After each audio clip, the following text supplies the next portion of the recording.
Eclesiastes 2, 26, diz assim a palavra do Senhor. Olha que curioso esse texto. Ao homem que o agrada, Deus dá sabedoria, conhecimento e felicidade. Quanto ao pecador, Deus o encarrega de ajuntar e armazenar riquezas para entregá-las a quem o agrada. Isso também é inútil, é correr atrás do vento. Amém? Pai, nós te louvamos, Senhor, pela tua rica palavra e pela oportunidade, Senhor, de estarmos mais uma vez diante dela e aprendermos, crescermos, sermos orientados e desenvolvidos, Senhor, pela instrução que há na tua poderosa, viva e eficaz palavra. Fala conosco, Senhor, mais uma vez, é a nossa oração, em nome de Jesus. Amém, graças a Deus. Amém. Nós estamos iniciando mais um mês, e o culto de ceia, eu sempre peço ao Senhor uma mensagem que seja uma orientação para o mês, e não apenas para um mês, mas para a vida. Uma mensagem que ela seja poderosa, não pela performance que ela tem, no sentido da explanação do pastor que está pregando, mas pelo princípio, pelo valor que a gente pode carregar por uma vida. E esse texto que eu acabei de ler é um texto que a gente pode levar para a vida. Se nós entendermos, se nós compreendermos o que o Senhor quer dizer, o que Salomão quis dizer, através do Espírito de Deus que estava sobre a sua vida, inspirado por Deus, como diz a palavra, toda a Escritura é inspirada por Deus e útil para a repreensão, para o conhecimento, para o desenvolvimento daquele que por ela é instruído. De fato é um princípio poderoso que podemos levar para a vida. Nós estamos iniciando um mês que, para muitos, há uma lenda cultural, há um pensamento de muitos, já muito antigo, de que o mês de agosto é o mês do desgosto. Eu estava pesquisando alguma coisa sobre o porquê desse pensamento, dessa maldição que lançaram sobre o mês de agosto, e isso já remonta desde as épocas das navegações portuguesas, porque o mês de agosto era o mês que as caravelas costumavam partir, e dentro das caravelas, os marinheiros que deixavam para trás suas esposas, suas namoradas, seus filhos, seus familiares e amigos, e partiam para uma navegação, uma expedição que levaria meses ou anos, e muitos não voltavam para casa pela realidade da época. Entrar nesses mares aí do mundo em cima de uma caravela, então você imagina o risco.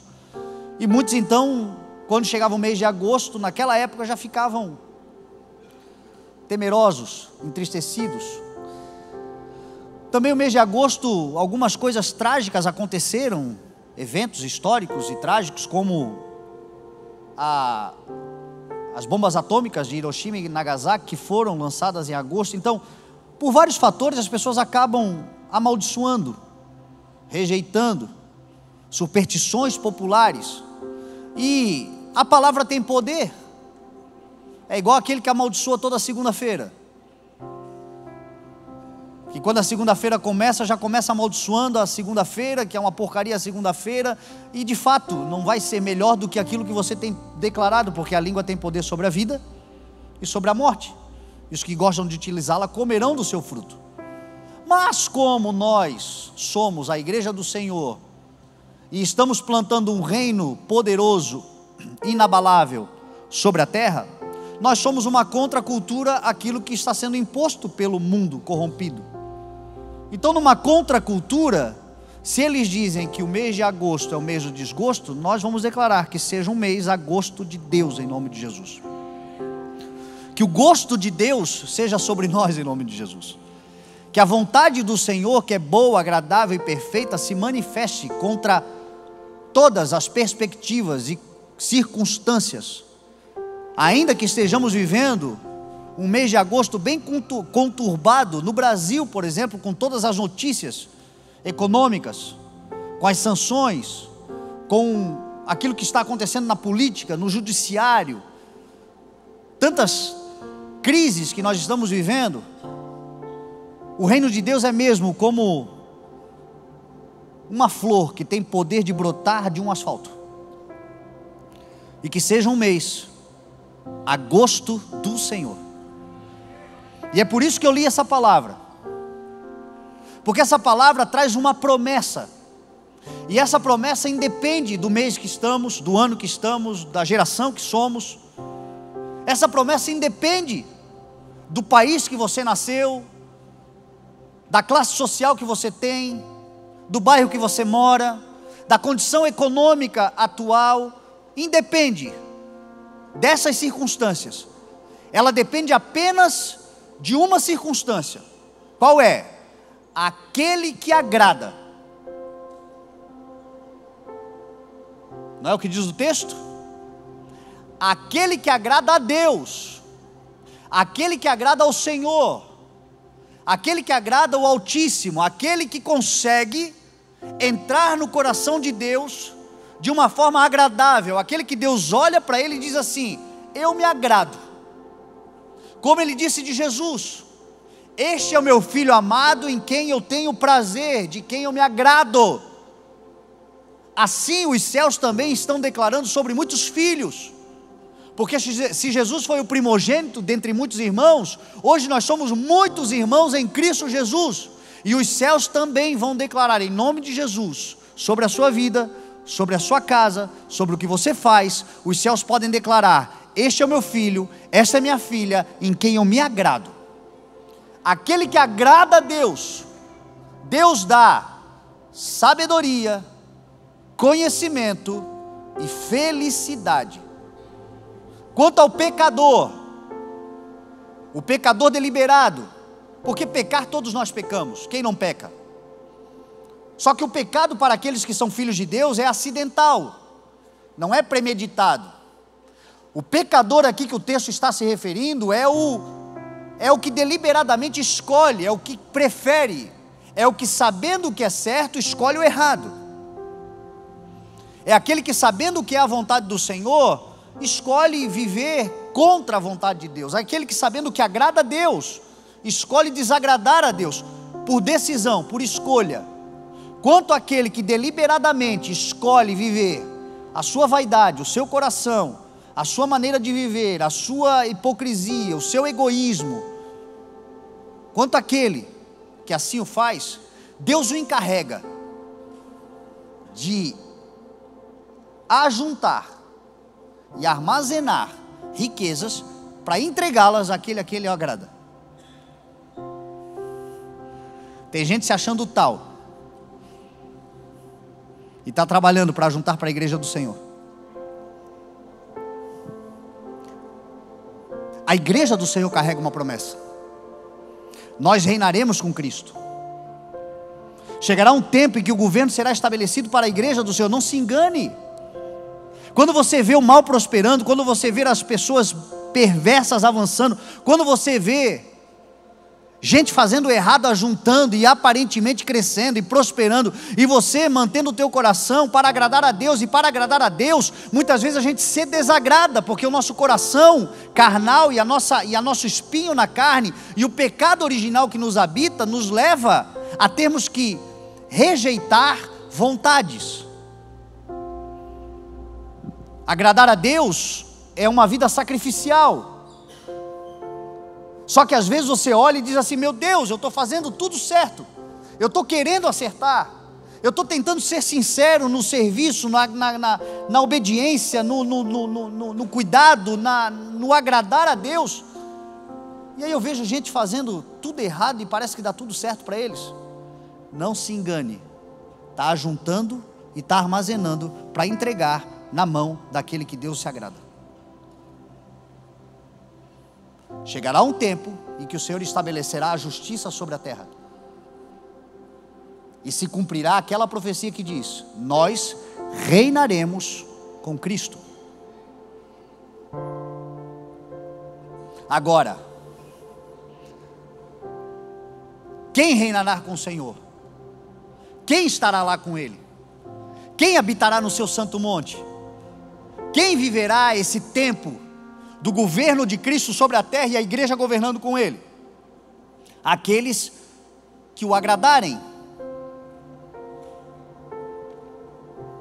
E aqueles que o agradam, Ele já dá nesse tempo sabedoria, conhecimento e felicidade. Talvez você não esteja ainda alcançando tudo que pode alcançar, mas o Senhor tem te dado um discernimento que o mundo não tem, uma sabedoria que o mundo não tem, e sobretudo uma plenitude e um contentamento, que é a felicidade dos céus que habita dentro de você. Essa condição de plenitude. O Senhor é meu pastor e nada me faltará. O Senhor é meu pastor e de nada sentirei falta. O Senhor é meu pastor, e ainda que alguma coisa material, natural, humana dessa terra esteja faltando, não faz falta, porque o que mais importante eu preciso, eu tenho.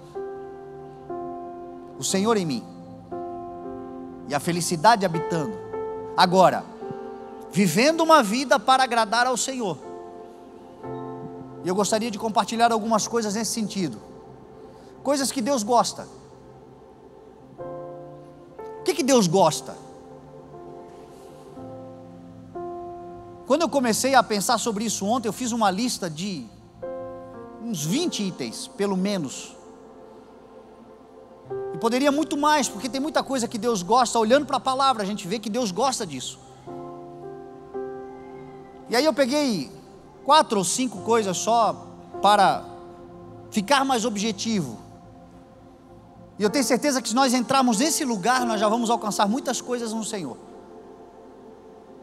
E vivemos uma vida de felicidade, de plenitude, de sabedoria. Um sábio é mais poderoso que uma cidade edificada. A palavra diz que a sabedoria vale mais do que ouro, do que prata, de qualquer outra riqueza natural dessa terra.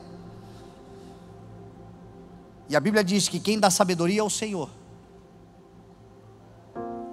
Com sabedoria, aquilo que você tem, que você acha que é irrisório, que é pouco, pode ser multiplicado. Com sabedoria, aqueles problemas que são insolúveis, que talvez estejam tirando a paz de tanta gente, talvez o lugar onde você trabalha, um sábio naquele lugar pode mudar muita coisa, e a sua vida mudar por causa disso. Sabedoria, conhecimento e felicidade, Deus dá a quem agrada. E o que agrada a Deus? Número 1, obediência. Se tem uma coisa que agrada ao Senhor, é obediência. E a gente precisa falar com muito cuidado em relação à obediência, porque não pode parecer, dependendo da forma como a gente prega, pode parecer que Deus é um Deus narcisista, um Deus que quer dominar, que exige a obediência no sentido de que não importa o que você deseje. Por que eu tenho que fazer? Faz porque eu estou mandando. Não tem muita gente que diz isso? Às vezes a mãe diz isso para a gente, não diz? Ô mãe, mas por quê? Não, porque eu estou mandando. E se a gente não entende, parece que a mãe está sendo dominadora, opressora, o pai. E quando eu digo para você que Deus gosta da obediência, a obediência que Deus pede não diz respeito a simplesmente fazer algo porque Ele quer que seja feito. Se Deus quisesse dominar, se Deus quisesse impor, se Deus quisesse oprimir, Ele não teria nos dado o livre-arbítrio. Ele não teria nos dado a capacidade de escolher. Deus gosta da obediência, mas permite você viver na desobediência se você quiser. Então a obediência gera resultado e benefício para quem? Para Deus ou para mim? Quando Deus diz que quer que nós sejamos obedientes e Deus se agrada da obediência, os únicos privilegiados, beneficiados por obedecer, somos nós. É porque Deus está vendo que Ou está dizendo que, se nós fizermos o que Ele deseja que façamos, quem vai se beneficiar somos nós, e se nós não fizermos, quem vai se atrapalhar somos nós. Quando Deus disse a Eva e a Adão, né? Porque Adão que não comunicou direito a Eva, mas quando Deus disse a Adão: não coma do fruto que está no meio do jardim da árvore do conhecimento do bem e do mal, porque no dia que dela comeres, certamente morrerás. Deus disse: não coma, mas Deus não tirou a árvore de lá e não impediu ele de comer. Ele preferiu o sabor, ele preferiu o gosto, ele preferiu a imagem daquilo, e pôde comer, mas saiu prejudicado, e foi o único prejudicado. Jesus disse assim em João 14: aquele que tem os meus mandamentos e os obedece, este é o que me ama, e este também será amado pelo meu Pai, e eu também o amarei e me revelarei a ele. Quem? Aquele que tem os meus mandamentos e os obedece. Você sabe qual é a maior prova de amor que nós podemos dar ao Senhor? A obediência. Prova de amor para Deus não é eu te amo, Jesusinho lindo, uhul, aleluia, levanta a mãozinha, bate palminha. Isso tudo também é manifestação de amor. Mas prova de amor, Jesus declarou: para mim é aquele que tem os meus mandamentos e lhes obedece. Será amado pelo meu Pai, eu também o amarei e me revelarei a ele. Nós estamos clamando para que o Senhor se revele. Se tem um desejo da igreja, é revelação, é o Senhor se manifestando, é o Senhor se apresentando, é o Senhor dizendo: eis-me aqui, sou eu o teu Deus. Esse desejo pela revelação, Jesus está dizendo, o segredo é ter os meus mandamentos e lhes obedecer. Este me ama. Mas quem se beneficia? Quando o mandamento diz assim: não adulterarás, quem se beneficia? Em manter o coração reto. Nós somos uma geração de muita corrupção da humanidade, de muita traição. Outro dia eu estava vendo uma matéria que dizia que o Brasil é o país com o maior número de adultérios do mundo. Aí nós queremos ser a geração do avivamento. Senhor, aviva a tua casa, aviva a tua igreja, aviva o Brasil, faz do Brasil um celeiro de avivamento para as nações. Como?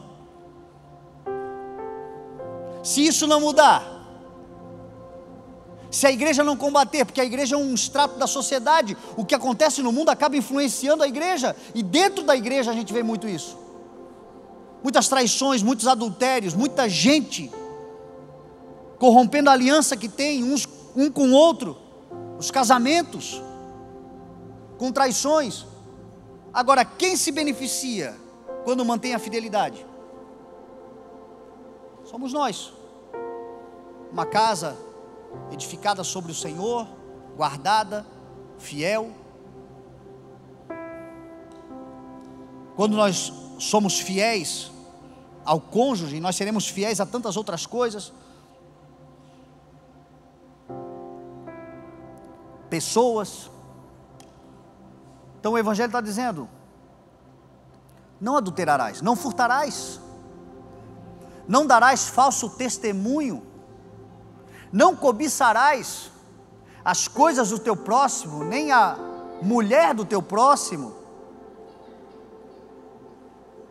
Mulher dos outros tem gosto de chumbo.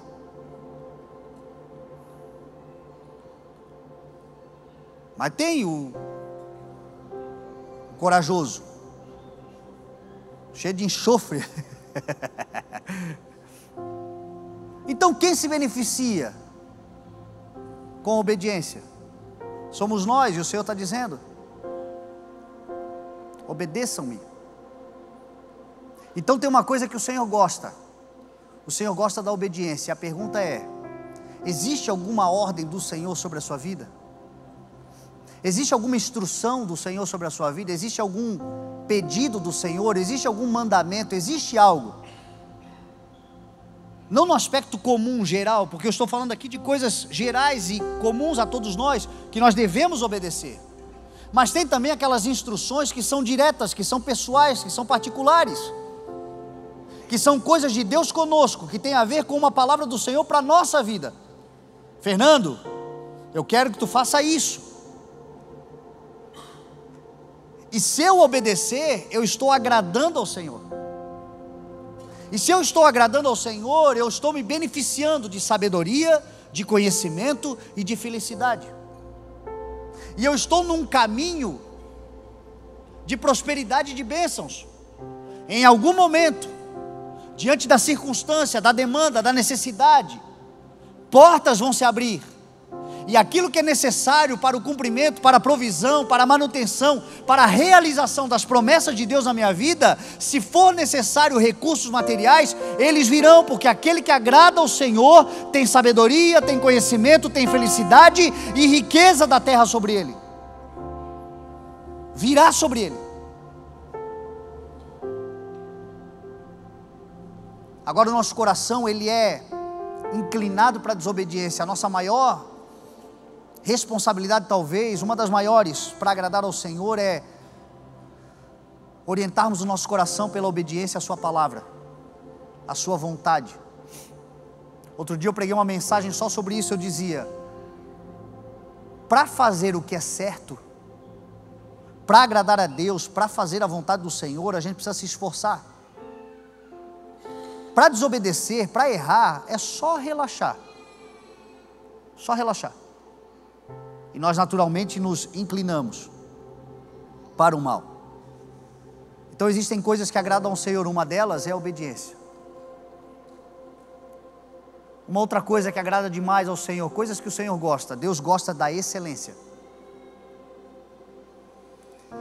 Se tem uma coisa que nós vamos ver agradar ao Senhor, é a excelência. E a excelência é um espírito. É o Espírito de Deus que habita em nós. E quando o Espírito de Deus habita em nós, o Espírito de excelência nos habita, tudo que nós fazemos e passamos a realizar agora é excelente também. E o Senhor se agrada disso. O Senhor se agrada do melhor que podemos fazer com aquilo que temos, em todo o tempo, em todas as circunstâncias, sobretudo. A palavra do Senhor vai dizer em Jeremias 48, maldito é aquele que faz a obra do Senhor relaxadamente. E eu acrescento, engana-se aquele que acha que a obra do Senhor é a escala do ministério apenas. É cumprir a agenda de vir para a igreja, de vir no domingo, de estar na segunda, de participar de alguma coisa, de fazer um voluntariado. Também é, mas não é só isso. A obra do Senhor é a sua vida. A tua vida é uma expressão da obra de um autor. A minha vida, o jeito que eu vivo a minha vida, o jeito que eu cuido do meu espírito, da minha alma, do meu corpo, das coisas aparentemente triviais. Quem tem um espírito de excelência, manifesta essa excelência em coisas grandes e até no seu guarda-roupa, porque a excelência lhe habita. Também já preguei sobre isso. Tem casa, tem lugares que o diabo dominou, e para o Espírito de Deus voltar a governar, não precisa de uma oração, precisa de uma faxina. Se fizer uma faxina, o diabo vai embora. Se devolver a excelência, o Espírito de Deus volta a habitar. Está fazendo jejum, fazendo oração, fazendo campanha, e a casa assim, ó, e a vida assim, ó. Organiza, bota em ordem, devolve a excelência, porque a excelência agrada ao Senhor. Aquele que faz relaxadamente a obra do Senhor, a tua família é uma obra de Deus. O negócio que você tem é uma obra do Senhor. Quem aqui reconhece que tudo que tem é Deus? Dele, por Ele, para Ele são todas as coisas. Então tudo é obra de Deus sobre nós, e aquele que começou a boa obra haverá de completar, diz a palavra. Mas a nossa parte é trabalhar com excelência. A Bíblia vai dizer que Daniel tinha um espírito de excelência. Daniel 6,3 diz que Daniel era alguém que o espírito de excelência estava nele.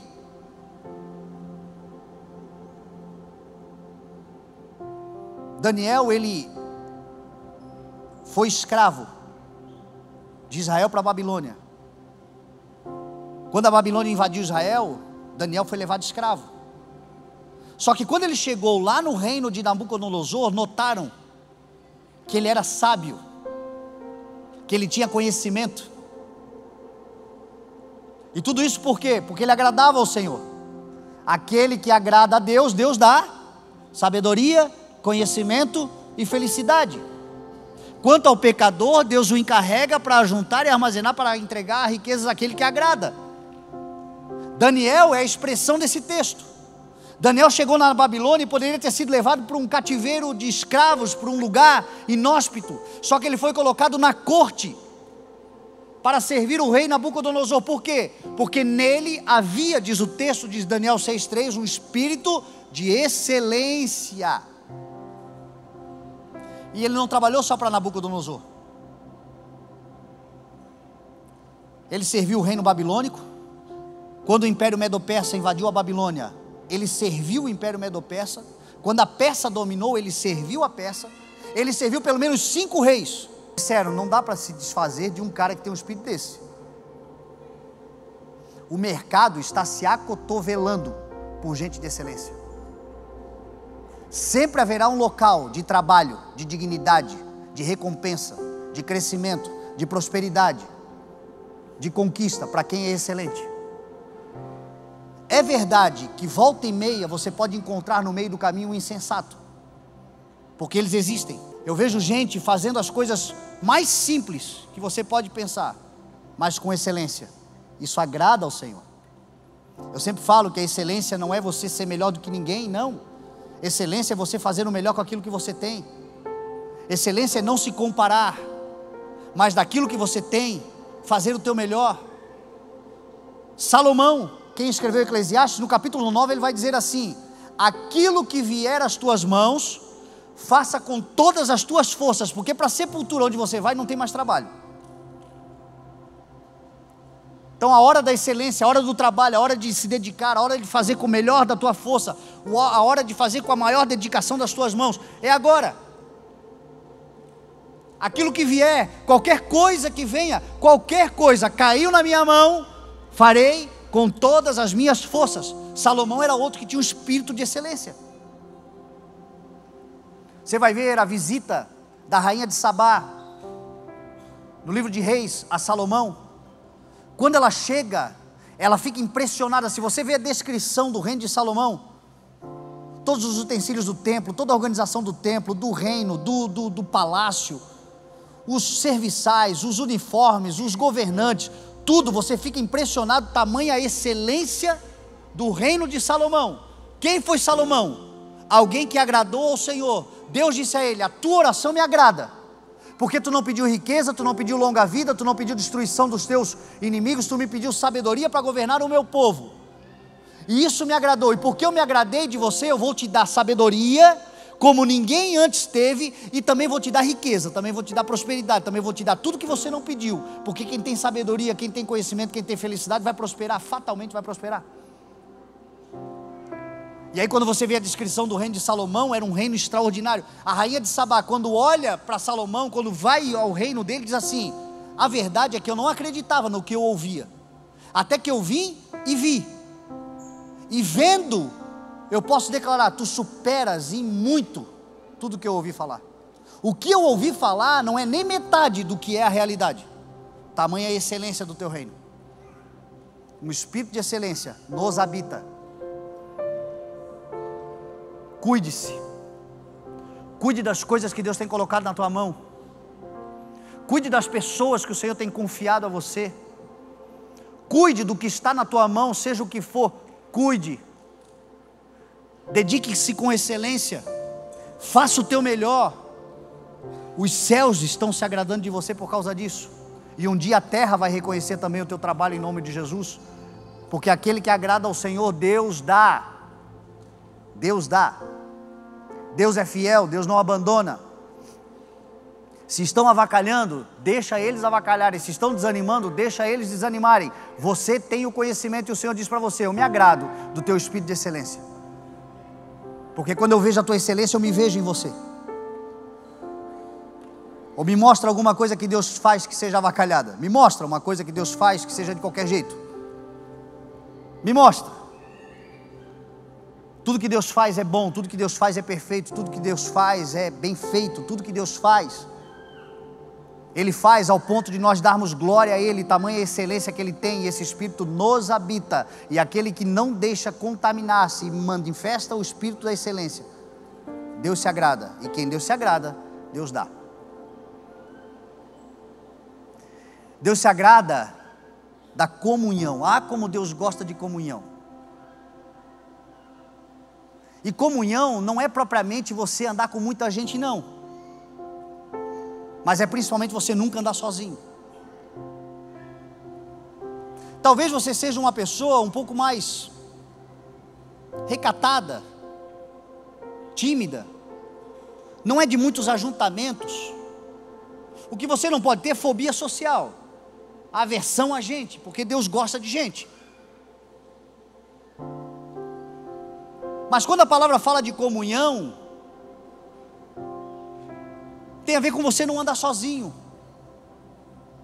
tem a ver com você não se isolar. Se isolar é uma tolice. Se decepcionar com tudo e com todos, ao ponto de achar que você está melhor sozinho, e acreditar na solidão, é uma tolice. Porque as maiores bênçãos que o Senhor tem para derramar sobre a sua vida tem a ver com conexões, tem a ver com relacionamento. A bênção que você espera do Senhor virá através de uma mão que se estenderá para a sua vida. Alguém será tocado por Deus para fazer algo que você tem orado para que aconteça. Alguém você vai conhecer, que vai saber solucionar o que você não conhece. Pessoas, comunhão, conexão. A comunhão é indispensável e a comunhão agrada ao Senhor. O dia de hoje é um dia do memorial da comunhão, o fortalecimento da nossa comunhão com Deus. Porque a Bíblia vai dizer em 1 Coríntios, fiel é Deus. 1 Coríntios 1:9, Paulo escreve, fiel é Deus, que nos chamou à comunhão com o seu Filho Jesus Cristo, nosso Senhor. Tudo que Jesus fez por nós, e que nós estamos celebrando hoje, trazendo à memória, tem a ver com um Deus que quer comunhão. Eu vou, mas vou preparar lugar, e quando estiver pronto eu voltarei para que vocês estejam comigo, aonde eu estiver. Relacionamento, comunhão. E hoje a gente desenvolve isso, a gente fortalece isso, na comunhão que temos como igreja do Senhor, como filhos de Deus, a comunhão que devemos ter nos nossos lares, a comunhão que precisamos ter com os nossos amigos verdadeiros. Comunhão, relacionamento, isso agrada a Deus. Deus se agrada quando você está lá assando uma carninha para os teus amigos dentro da tua casa.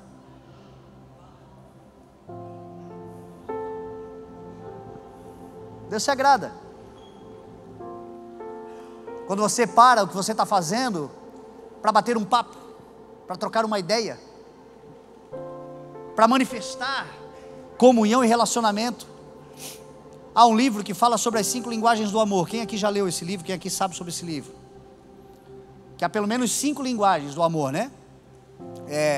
Me ajuda aí que eu sempre esqueço. Atos de serviço, presentes, tempo de qualidade, palavras de afirmação, toque físico. Para essas 5 qualidades e manifestações do amor existirem, é necessário comunhão. Não tem como haver isso aqui sem comunhão. Palavras de afirmação sem comunhão é bajulação. Sem relacionamento, se alguém chegar para mim e começar a me elogiar muito e eu não conhecer a pessoa, eu fico com raiva. O que está querendo? O que está querendo? Não me conhece, não sabe quem eu sou. Elogio que funciona para mim é da minha mulher, que conhece meus defeitos. Quando ela com muito esforço fala das minhas qualidades, aí entra, aleluia. Os meus amigos de verdade, porque sabe quem eu sou e dentro de todas as minhas falhas preferem enaltecer as minhas qualidades, essas palavras de afirmação funcionam. Então tem que ter comunhão. Presentes. Tem gente que gosta de dar presente, tem gente que gosta de receber presente. Você acha que você vai receber presente de alguém que nem sabe quem você é? Vai gastar dinheiro com você, não tem comunhão, não te conhece? Você vai gastar com quem você não conhece? Manifestar amor exige comunhão. Atos de serviço. Tem gente que se manifesta com esses atos, gosta de servir. Se sente valorizado quando alguém lhe serve também. É uma expressão de amor também, mas sem comunhão. A minha sogra, por exemplo, a manifestação de amor dela é atos de serviço. Quando ela quer dizer que ama a gente, ela faz lá uma comida. Ela faz uma rabada que Jesus amado, ela é deliciosa. E ela fica feliz quando a gente pega a rabada assim, come com a mão, se lambuza toda. Para ela, nós dizendo assim, nós te amamos, sogra. E para ela a alegria é preparar para nós. Outro dia o meu sogro fez aniversário, e a menina que trabalha na casa da minha cunhada fez uma rabada. Ela não foi, ficou com ciúme. Não vou. Fazendo o que eu faço para manifestar, não vou. E não foi. Toque físico.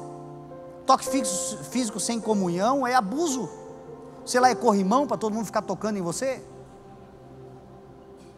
Você precisa ter intimidade, você precisa ter relacionamento, você precisa ter comunhão. Sem comunhão, meu irmão, você não vai alcançar os favores de Deus. Aquele que se isola busca interesses egoístas. A minha manifestação, por exemplo, é tempo de qualidade, é o que eu gosto. Quando eu quero manifestar amor, eu dou tempo. Tempo de todo mundo é corrido. Então tempo para mim vale demais, o tempo é valiosíssimo para mim. Quando eu estou entregando tempo para alguém, para mim é uma manifestação de amor. Quando eu vejo desprezar o tempo que eu estou dando, eu fico uma raiva, porque o amor e ódio andam lado a lado, né? Mas é a expressão. Agora, sem comunhão, você não terá isso, e comunhão agrada a Deus.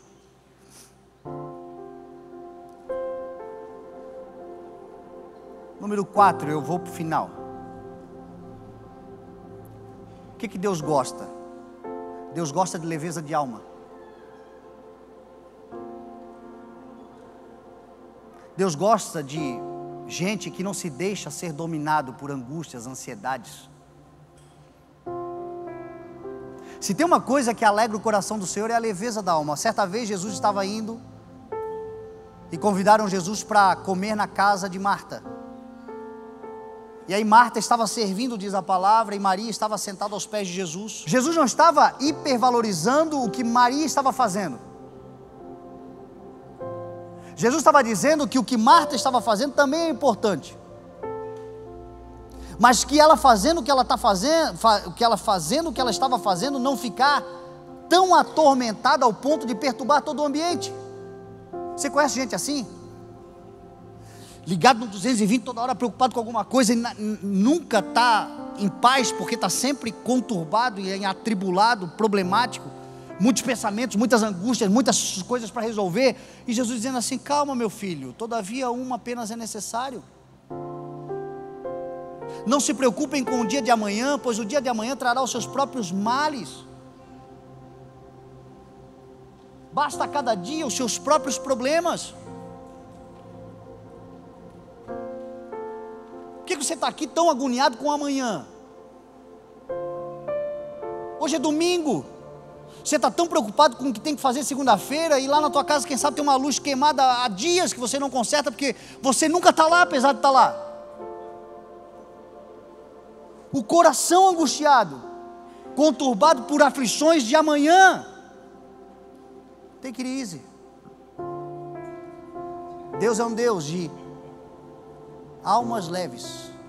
Jesus disse assim: ó, você está cansado e sobrecarregado? Vem a mim e eu vou te aliviar. Paulo vai dizer assim aos filipenses: não andem ansiosos por coisa alguma. Não é alguma coisa ou coisa ou outra, coisa alguma. Não andeis ansiosos por coisa alguma, mas em tudo, pelas suas orações e súplicas e com ações de graças, apresente seus pedidos a Deus. E a paz de Deus, que excede todo entendimento, guardará a mente e o coração de vocês em Cristo Jesus. Sem ansiedade por coisa alguma. Basta cada dia o seu mal. Vida leve, coração pacificado. Leveza de alma não é irresponsabilidade. Não é o mesmo que não se interessar pela vida. Mas é entender, meu irmão. Outro dia eu estava vendo um documentário e falou uma coisa muito interessante. Eu sempre tenho o hábito de dizer assim: o amanhã não existe, é uma verdade. O ontem só serve de referência. O que nós temos é o hoje. E a palavra ensina: tudo que tiver que fazer, faça hoje. O que você tem para fazer hoje, não deixe para amanhã. O governo do homem está sobre o presente. Mas mesmo hoje, nós não temos o total governo dele. Porque a verdade é que nós temos governo sobre 2 minutos. É o tempo que leva uma respiração. Tranca aí, é 2 minutos que você governa. Se você não respirar daqui 2 minutos, ou você não conseguir respirar, já era para você.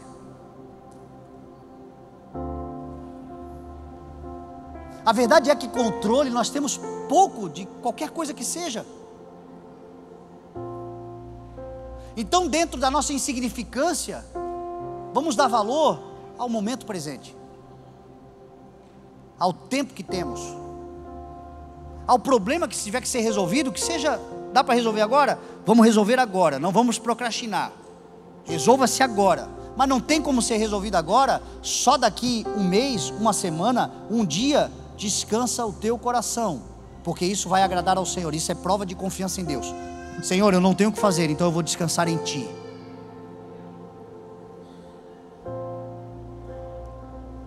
Alma leve agrada ao Senhor. Para finalizar, o que agrada a nós?